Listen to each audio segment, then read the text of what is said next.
It's great to be here again, bringing you good news. Recently collected revenues beat estimates, and spending fell short of expectations. When you put all the pieces together, we have just over $1 billion available for the next budget period. Most of today's forecast news is about money in the bank. We're not offering a rosier economic outlook. In fact, our revenue projections are somewhat lower. Fortunately, that problem in the making is completely offset by less growth in healthcare spending. This forecast does set the table for the 2015 legislative session. Unlike the setting 2 years ago, 4 years ago, or even 6 years ago, this time around the state won't have to solve a budget deficit. We also start the discussion with an additional $183 million in our budget reserve, our rainy day fund. Changes due entirely to changes just enacted last year. $1 billion is a lot of money, but for context, it's about 2.5% of our anticipated revenues. For context, we project to spend about $17 billion for K-12 education and another $13 billion for health and human services over the same period of time.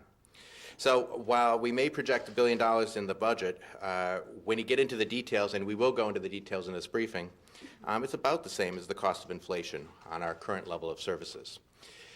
With me for this briefing, as usual, is State Budget Director Margaret Kelly, and to her left, State Economist Laura Kalambokidis. We'll walk through the usual materials. Online is the full 100-page document that gives you all the detail associated with the forecast. In your hands, hopefully, is a slide deck that mostly will be replicated on the table, on the tables to my left. Also, there's a brief summary of the forecast that should be available and in your hands right now as well. So let's get looking at some of the numbers. The first table I'm going to go to is higher revenues, lower spending, produce a balance for 2014 and 15. After we go through this table, we will show a beginning balance and the change in revenues and spending in this current biennium, where most of the forecast change is generated. Here you see $279 million in improved revenues, most of which is from fiscal year 14 and in fact tax year 13 improvements. Spending at the same time goes down by $249 million, almost very much driven by lower health care costs and lower health and human services costs. Together, those generate an improved situation for the current biennium, from which 33% is dedicated to the budget reserve. That's a change in the budget reserve treatment that was passed last year by the legislature and the governor that raises the standard for the budget reserve for the state and says that to the extent that money is available in the current year, in the current biennium, 33% is dedicated to that reserve. That leaves $373 million on the bottom line for the upcoming budget. That 2016 and 17 budget is shown on the next chart. The $373 million is added into the picture along with changes in revenues and spending for that budget period. Here you see the trends reverse. Where revenues had improved in 14 and 15, they actually get worse by $412 million. That weakening revenue number, however, is offset by continued lower than expected spending in health and human services. So that at the end of the day, the state's fiscal picture improves, but really improves from a point of $603 million that we'd previously anticipated at the end of session, improving to $1,037 million based upon this November forecast. That change continues out into the future, and we'll talk about that a little bit more in future slides. But in the end, what you're seeing here is improvement in the current term and pretty much offsetting changes in the 16 and 17 budget period.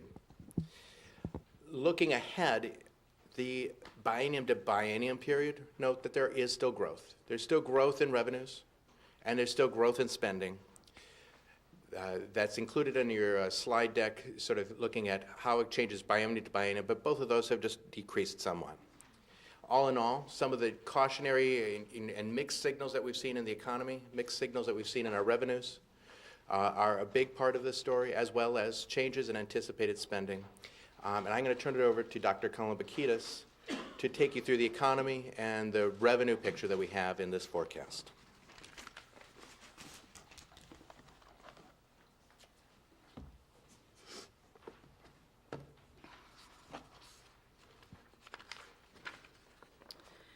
So as the chart shows, and as you've already heard, the U.S. economic outlook has weakened since we last prepared our forecast in February.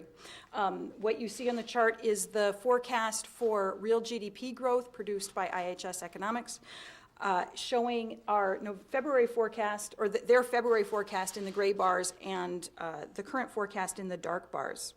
The economy, as you may recall, had a tough start to 2014. We had a first quarter contraction in the U.S. economy that was largely due to temporary factors, including harsh winter weather.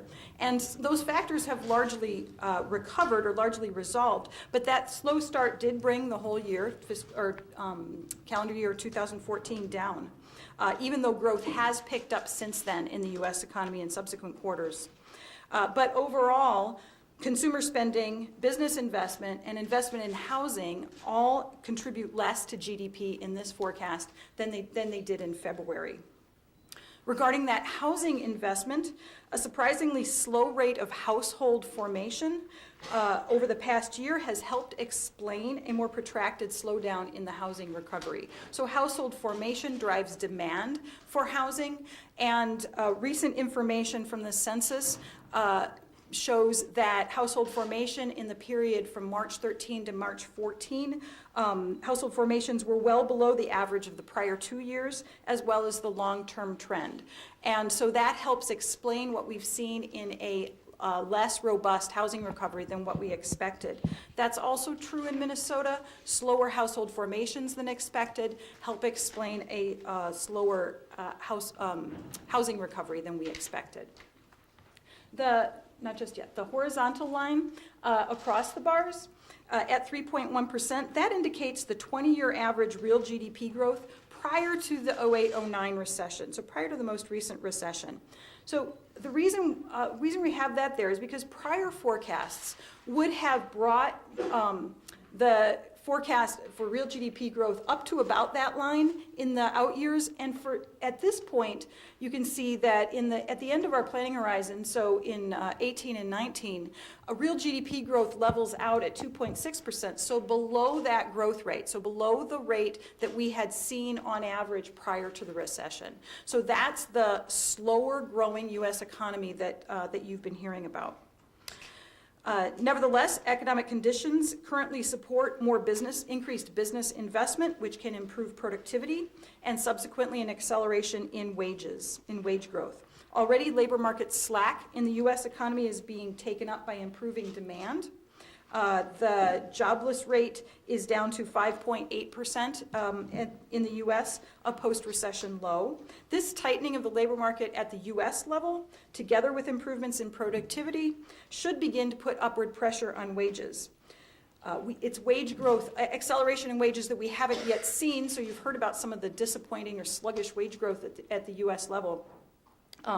But the forecast calls for acceleration of GDP, so from the 2.2% to 2.6%, followed by 2.8 and 3. It's just at a lower level than what they had expected prior. The IHS forecast for the United States growth depends on a number of things, including improvements in household formation and subsequent improvement in the housing market, expected increases in productivity. It depends on the actions of the Federal Reserve to move from an accommodative monetary policy to a more normal monetary policy. It depends on federal fiscal policy not detracting from U.S. growth, and it depends on global economic growth adding to the GDP rather than detracting, which can happen if some of the geopolitical risks exacerbate. An additional positive factor going forward from the U.S. forecast is low energy prices, including low gas prices. The low gas prices create a consumer dividend where consumers are able to divert their resources to other things. We can move on to the Minnesota economy.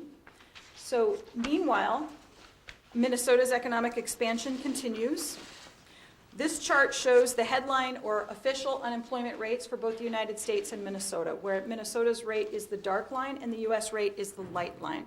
The horizontal gray bars on the chart are the U.S. recessions, indicate the U.S. recessions.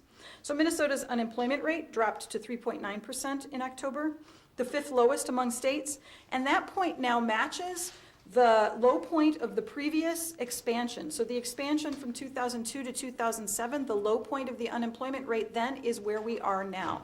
That's not to say the unemployment rate cannot possibly go lower. In 1998, the unemployment rate got as low as 3.2%. But it is an indication of, again, tightening of the labor market in Minnesota. The official aggregate unemployment rate can mask important differences between groups. However, the labor market improvements have been fairly broad-based, with unemployment having fallen across age, gender, and race cohorts. The official rate also understates labor underutilization or slack in the labor market, but these alternative measures have fallen as well. The number of officially long-term unemployed, so people unemployed for 6 months or longer, is less than half what it was in mid-2010. The number of marginally attached workers in Minnesota is very close to pre-recession levels. The rate of involuntary part-time unemployment, or people who are working part-time but would prefer full-time work, it's still above pre-recession levels, but that's fallen sharply as well. In addition, leading labor market indicators such as initial claims for unemployment, the private work week, job vacancy rates, those are all pointing to a tighter labor market. Nevertheless, slower wage growth is expected in Minnesota, as the wage pressures that you would expect from a tightening labor market have yet to emerge. Nominal wage income grew 3.1% in 2013, and information that we have now from the Bureau of Economic Analysis, the quarter census on economic and employment and wages, and our own income tax withholding collections suggest wages grew 3.9%, or will have grown 3.9% in 2014, and that's weaker than the 5% growth that we had expected in February. Wage income is still expected to accelerate, as we had forecast before, but it's all happening at a lower level, lower rate. We are expecting an acceleration to 4.4% growth in 2015 and 4.6% in 2016. In February, as the chart shows, we had called for higher rates of growth. So that lower, reduced U.S. economic forecast, together with the reduced wage forecast, influences our revenue forecast, particularly in the out biennium, because as you heard from Commissioner Schowalter, for the current biennium, the story has largely already been told. So Commissioner Schowalter noted, I think the next chart will show the current biennium forecast change. No? Okay. So Commissioner Schowalter noted that total revenues, I thought so. Noted that total revenues for fiscal year 2014-15, so the current biennium, are now forecast to be $279 million, or 0.7% more than the February forecast adjusted for law changes. Total tax revenues for the biennium are forecast to exceed the end of session estimates by $268 million. Actual tax revenues at the close of fiscal year 14 are primarily responsible for this change. So fiscal year 14 ended with tax revenues $189 million above February forecast, adjusted for law change, accounting for 70% of the forecast change in tax revenues for the biennium. The individual income tax shows the largest dollar amount of the change, $289 million, 1.5%, and of that, $194 million is due to higher than forecast tax revenues at the close of fiscal year 14, and we believe that this change is largely due to higher than expected tax liability in tax year 2013. So tax year 2013 liability largely shows up as fiscal year 14 receipts. The forecast for fiscal year 15 income tax revenues has also been raised, due in part because the tax liability for 13 is higher, which raises our forecast for subsequent years. In addition, higher expected growth in non-wage income more than offsets that lower wage forecast that I talked about earlier. Sales tax revenues are now expected to exceed the end of session estimate for the current biennium by $46 million, and larger forecast gross receipts more than offset an increase in expected sales tax refunds. The corporate income tax is now forecast to bring in $72 million less in the current biennium than the prior estimate, reflecting both lower projected corporate profits and lower projected corporate profit growth and higher forecast growth in refunds. So let me move to the next biennium, fiscal year 16-17. Revenues in fiscal year 16-17 are projected to grow 6.4% over the current biennium. Total general fund revenues for the next biennium are now forecast to be $2.509 billion, or 6.4%, above the current forecast for fiscal year 2014-15. So I'm talking about the growth between the biennia. Tax revenues are expected to grow $2.668 billion. And together, the individual income and general sales taxes account for almost all of the projected biennial growth in tax revenues. The individual income tax shows the largest increase, growing 5.5% in 2016 and 6.3% in 2017, and contributing 77% of the forecast revenue growth. The general sales tax is expected to grow $598 million, or 5.9% over the current biennium, accounting for 22% of the biennial growth. Gross corporate franchise tax receipts are forecast to grow by $96 million in the next biennium, and that increase is more than offset by an increase in forecast corporate tax refunds. I will now turn the podium over to Budget Director Kelly.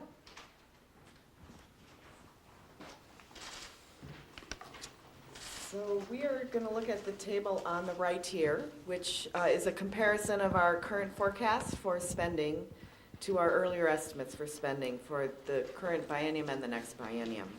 So as you can see, spending is reduced in both biennia, $249 million in the 14-15 biennium, $502 million in 16-17, and much of the billion-dollar forecast balance that we are talking about today as a result of these savings. And as you can see from the table, the Health and Human Services spending is the real story here, and it's our medical assistance program. But first, I'm just going to walk through some of the smaller numbers on the table.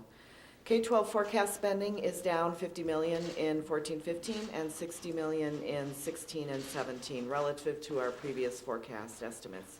And it's primarily due to lowered enrollment growth or total pupil unit estimates relative to the forecast from last February on pupil units. Enrollment is still growing overall, just at a slower pace than previously estimated. Property tax aids and credits is $5 million lower in the current biennium, and actual property tax refund payments were lower than expected. And this affects all 4 years of the forecast horizon, but in 16 and 17, it's offset by an increase in the renter property tax refund, along with targeted homeowner property tax refunds. The debt service reductions are attributable to market conditions at the time of our bond sales, that they were more favorable than we had estimated, and so lower interest rates and higher premium payments translate into the reduced size of our bond sale. All other spending is a higher than usual upward adjustment in that area in the current biennium. As a part of the 2011 budget session, the solution from that session, there was a loan made from the closed landfill fund to the general fund, and a repayment schedule for that loan was put into law that accounted for principal and lost interest earnings in the fund. And so $51 million of this $65 million increase is due to the significantly higher than forecasted investment earnings that would have accrued to that trust fund had the money not been loaned to the general fund. Additional payments are also included in the out years for the forecast as well. So now if we go back to Health and Human Services, there are two primary changes in the medical assistance forecast that account for the 2.2% and 3.4% reductions in costs that you can see here. And those are rates and enrollment. Managed care rates for 2015 came in lower than we had assumed in the previous forecast, and it's due to population changes, or who is actually enrolling in MA, along with lowered healthcare spending. The largest change was in the families with children, which had been assumed to see a 2% increase in rates and actually saw a 4% decrease in rates. And it's the ratio of adults to children that is lower. There are more children coming onto the program than we had anticipated, and they're a lower cost group. And so our rates are going down. MA basic care total enrollment was relatively unchanged, up 0.9%. But it followed a different pattern than was previously expected. More people enrolled as adults without children than had been previously estimated, and there's a 25% increase over earlier estimates for this group, but this group does not have a cost on the state budget. Fewer people enrolled as disabled individuals and families with children. So if you look at the chart that we have up here now, the gray bars represent total MA enrollment, comparing our end of session estimates to our current forecast for fiscal year 15. And you can see just a slight growth there in enrollment. The orange bars, what's significant here is who's enrolling and who's not enrolling. So the orange bars represent, on the left, families with children, and to the right of that, elderly and disabled. And this lowers our cost by $90 million in fiscal year 15. And that carries forward into the forecast horizon. The green bar represents growth in adults without children enrollment. And that has no impact on the state budget until the calendar year 17, which is the very end of fiscal year 17, and then into fiscal years 18 and 19, when federal participation changes from 100%, which it currently is, down to 95%. So you can see it's the mix of people who are enrolling in our healthcare programs that is driving the savings that we're seeing in this budget, and we anticipate that that will continue. We're still anticipating that in fiscal year 17 we'll have the same level of enrollment that we had previously estimated. We're just getting there at a slower pace. So I'm going to turn it back to Commissioner Schowalter for the fiscal year 18-19 story.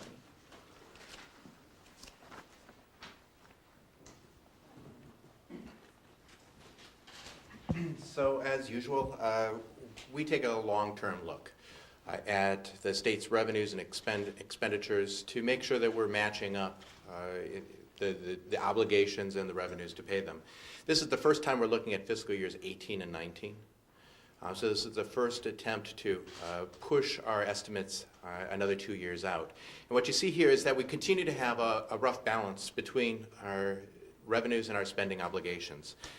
By year, the chart to my left shows, to the far left shows that the difference between revenues and spending on an annual basis changes from a negative $11 million and grows to about $1.6 billion. Also on that chart, however, is the fact that inflation is estimated, discretionary inflation is not included on the expenditure side of the story. So in rough terms, one of the numbers that has some inflation included in it, the revenues, one of them doesn't. That's up to the legislature and up to the governor to work through what that budget is going to look like, how they're going to use those resources. But the good news for now is that the long-term picture and the long-term fiscal stability of the state is in good shape. You know, in conclusion, it's been a long climb up. We've talked about it through a number of different forecast discussions and sessions of putting the shifts away and paying those back, of replenishing the reserves, and now even in this forecast, increasing the reserves.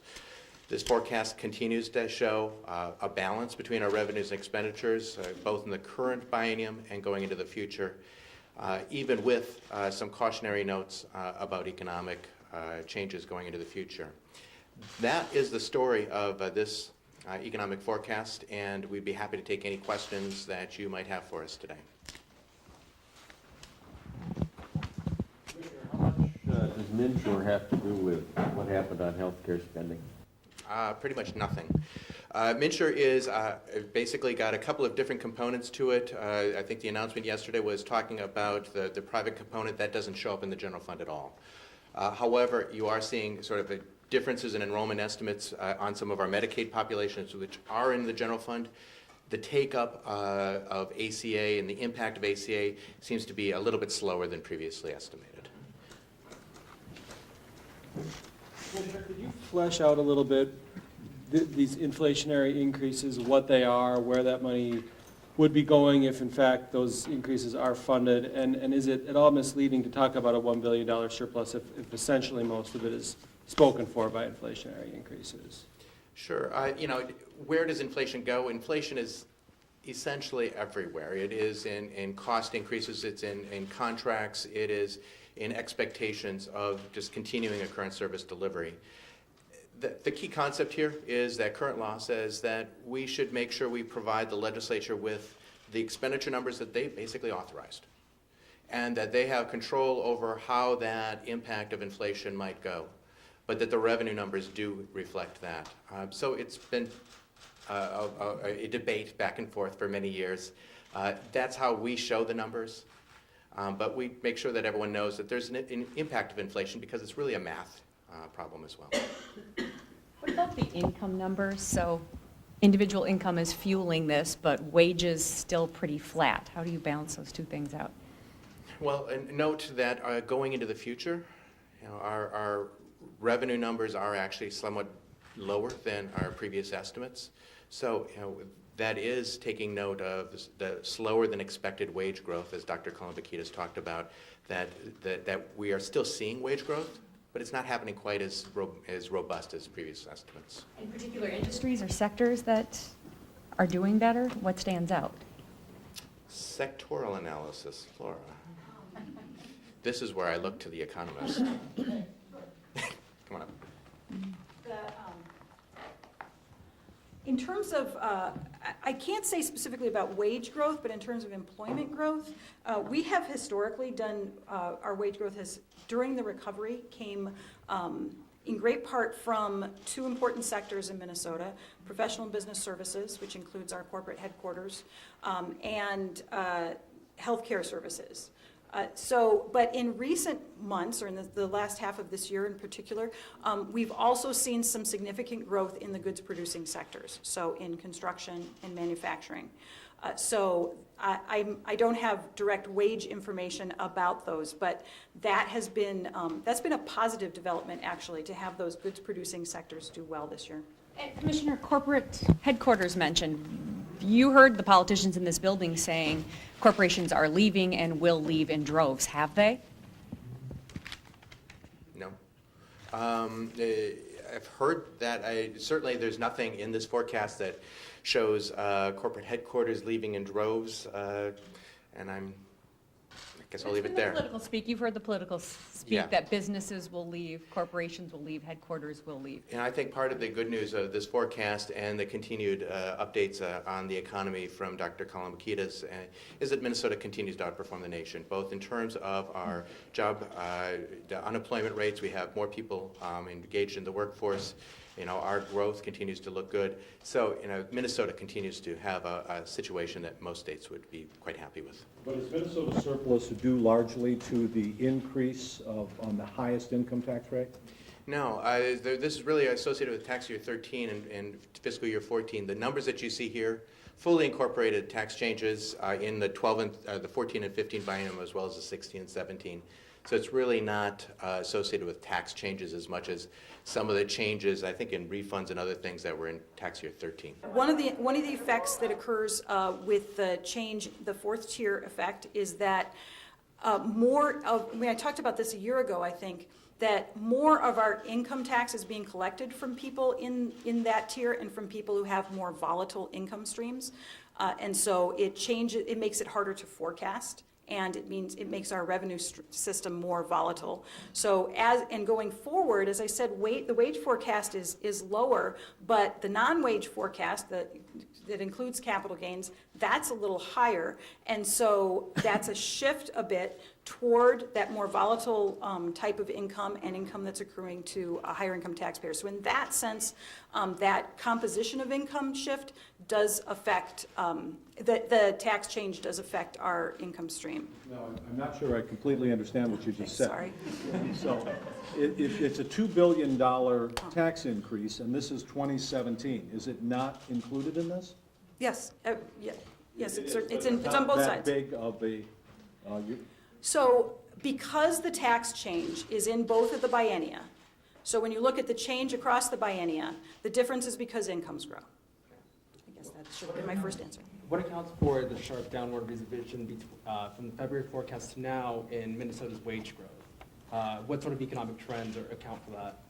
That's the change in wage growth. As I said, it was unexpected. It's a lowered forecast for us. That's not a Minnesota-specific problem or Minnesota-specific characteristic. That's something that's happening at the national level too. And it's been the source of a lot of speculation about just how much slack there is in the labor market. So that we're seeing changes in the labor market that make us think that wages should start to accelerate. So some of the things that could be preventing that, or that could be responsible for lower wage growth, could be that during the recovery, and as we added people to payrolls, we added so some of the people who left the workforce were older workers who were more experienced and higher paid. We brought in younger workers who are less experienced and lower paid, and so that can lower average wages, for instance. We added jobs in lower paying jobs, and so that can lower average wages. Another thing that has been speculated that's at the U.S. level that could be happening in Minnesota as well is that during the recession, employers didn't lower wages as in response to the changing economic conditions as much as you might expect them to, so that at this point they can't go. They're reluctant to move up. Bring wages up, but those are all some of the explanations for the lower wage growth. Along that same line, because one of the arguments that the Republicans have made, I don't want to try to make this political, heaven help us, but have said that the jobs that we're creating are not of the same caliber in terms of wages as the ones we did previously. So my question of you is, as economists, could we see some potential ramifications for the state's financial health, the budget's health in the future because of this? So let me talk a little bit about that change. And one of the things that's happened, again, it's not a Minnesota unique situation. It's across the country, and that is that over time, a lot of growth has been on sort of either end of the pay scale, sort of the jobs that require a lot of technical skills and a lot of education, and then the jobs that require very little, and less in the middle. And part of that has to do with globalization, so it's not a Minnesota thing.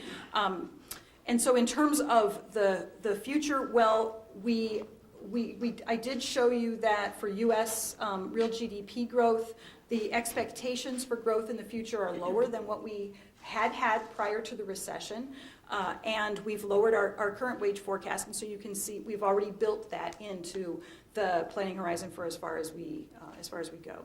I'd like to invite you to talk a little bit about downside risk. We've always talked about Minnesota's revenues being extraordinarily volatile.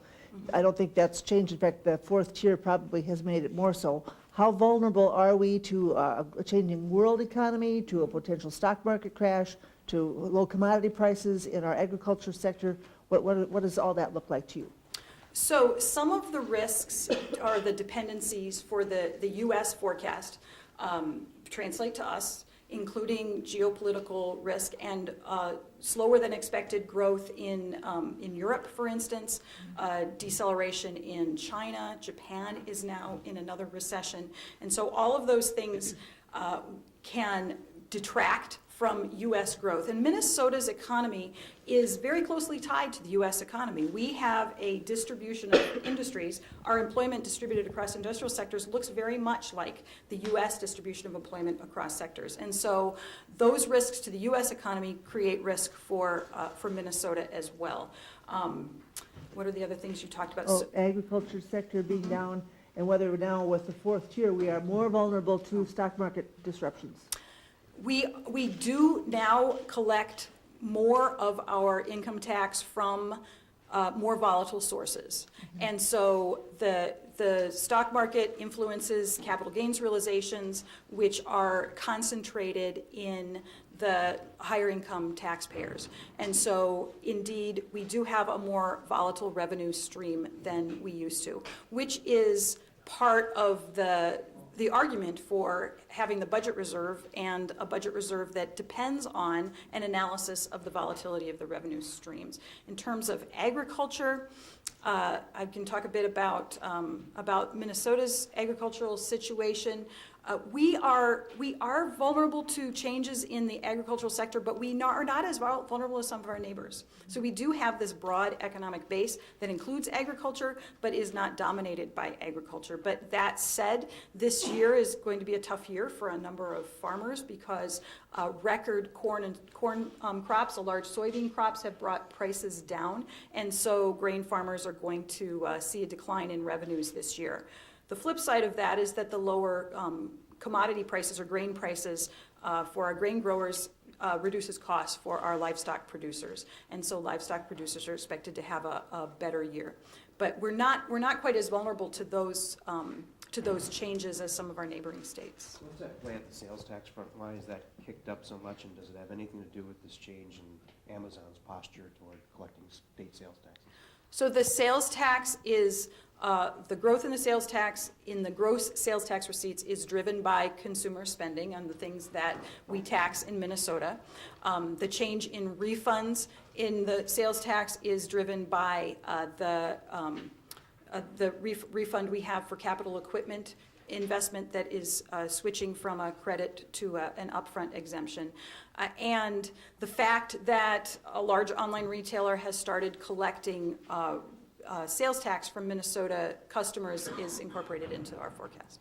When you say more income tax is coming from more volatile sources, what sources specifically do you mean that are more volatile today than they used to be? Capital gains, the stock market, financial income.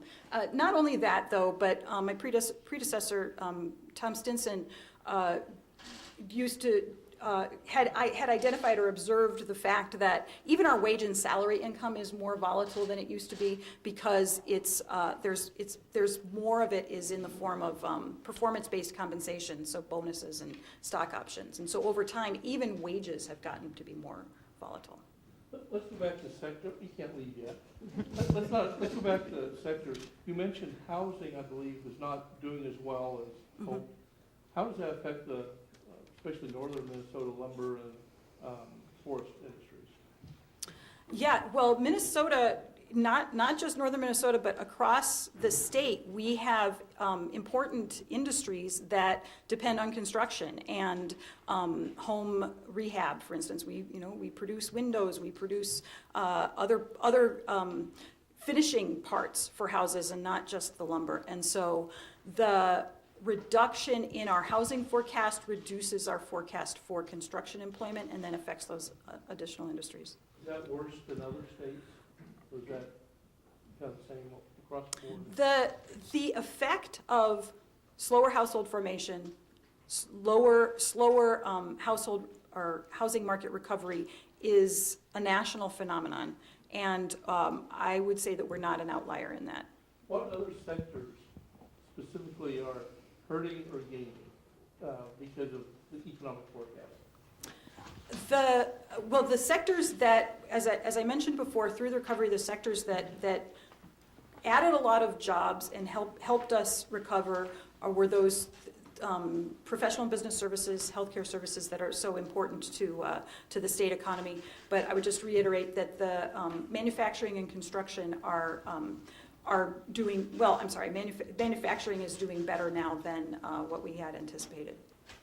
Anything else with a problem? Any sectors that you see with serious problems? The U.S. forecast brings down consumer spending, and so that can harm our retail sector and trade. How much of a role does high student loan debt play into the household formation trend? So this slowdown in household formations or demand for homes was unexpected, and there are a number of reasons that are being cited for it. And one of them is the slowness for people who are at the age that usually buy a new home to buy homes. And some of that may be a change in culture or a change in taste, but some of it is potentially the high student loan debt that some people in that generation are carrying. So I think that is a factor. Commissioner, the additional money going to the budget reserve, is that now, has that formally been transferred, or do you have to wait till the end of this fiscal year to fully push that over, the 183? And what does it bring it to? Sure. The transfer into the budget reserve basically takes effect with the forecast. So it's not contingent on the end of year or anything like that. What it brings it to is a total of $994 million in the budget reserve. There's another $350 million in the cash flow reserve. If you put both of those together, it's about 3.4% of our biennial revenues. Is that a figure that you're comfortable with, 3.4%, or would you like to see a larger reserve? I'm the commissioner, of course we want larger.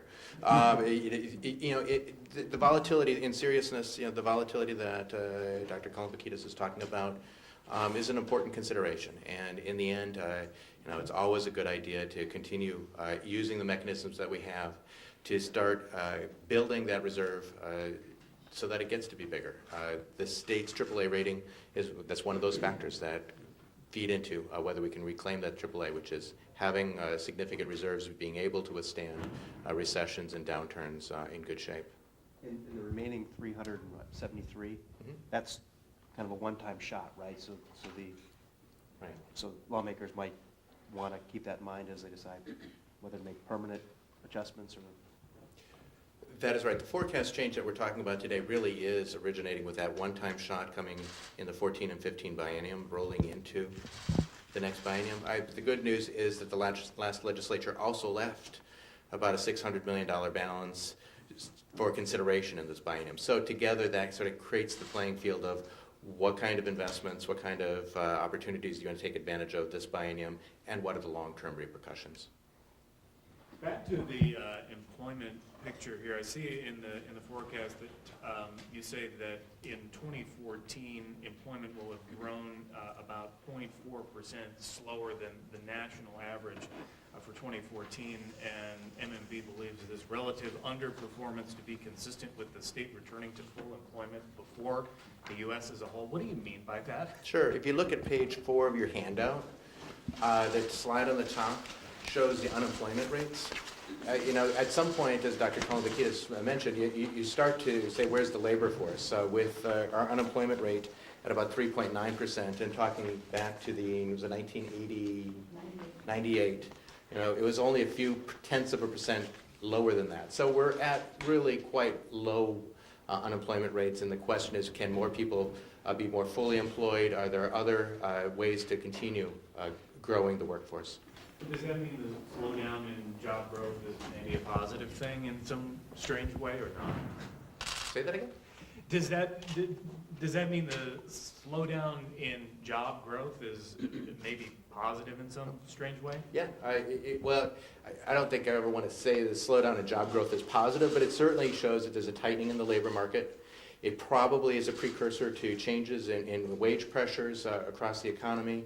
And it's also going to be a challenge for the economy to continue growing at a rapid rate. So is it an employees market? I mean, does this spell that people can shift around and ask their price?